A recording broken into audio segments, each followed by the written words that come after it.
അതുണ്ടാക്കിയതൊക്കെ കഴിയും. സാബുദാന എന്താണെന്ന് പറയാം, നമ്മുടെ കപ്പയാണ്. നമ്മുടെ കപ്പയുടെ പൊടി, അത് കപ്പ പൊടിച്ചിട്ട് അതിനെ ഗ്രാനുലേറ്റ് ചെയ്തിട്ട് ഉണ്ടാക്കുന്ന ഒരു സാധനം, അതാണ് ഈ സാബുദാന എന്ന് പറയുന്നത്.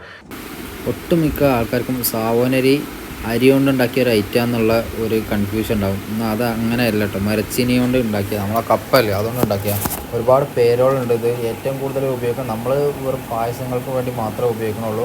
നമ്മുടെ നോർത്ത് ഇന്ത്യൻസിലൊക്കെ ആണെന്ന് പറഞ്ഞാൽ അവരുടെ മെയിൻ ഭക്ഷണങ്ങളിൽ ഒന്നാണിത്. അവർ ഫാസ്റ്റിംഗ് ഒക്കെ ഉണ്ടെങ്കിൽ ഉപയോഗിക്കുന്ന ഒരു ഐറ്റമാണ്. നോർത്ത് ഇന്ത്യൻസിൽ ഇതിന് സാബുദാന എന്നാട്ടോ പറയാം. പിന്നെ ജൗവരിശി എന്ന് തമിഴ്നാട്ടിലാണ് ഇത് ഏറ്റവും കൂടുതൽ ഉൽപ്പാദിപ്പിക്കുന്നത്. തമിഴ്നാട് സേലത്ത് 700-800 യൂണിറ്റ് ഇതിനായിട്ട് തന്നെ ഉപയോഗിക്കുന്നുണ്ടെന്നാണ് പറയപ്പെട്ടത്. നിലവിൽ മരച്ചീനിയെ അന്നജായും സാഗായും സംസാരിക്കുന്ന തമിഴ്നാട് സംസ്ഥാനമാണ് ഇന്ത്യയിൽ ഒന്നാമതുള്ളത്. ഇന്ത്യയിൽ ഏകദേശം 50 വർഷം മുമ്പാണ് ഇത് ആരംഭിച്ചിട്ടുള്ളത്. 1949-50 കാലഘട്ടത്തിലാണ് ഇത് ഇന്ത്യയിൽ ആരംഭിച്ചിട്ടുള്ളത്. അപ്പോൾ തൊലി കളഞ്ഞ് വെള്ളത്തിലിട്ട് നന്നായിട്ട് ക്ലീൻ ആക്കിയതിന് ശേഷം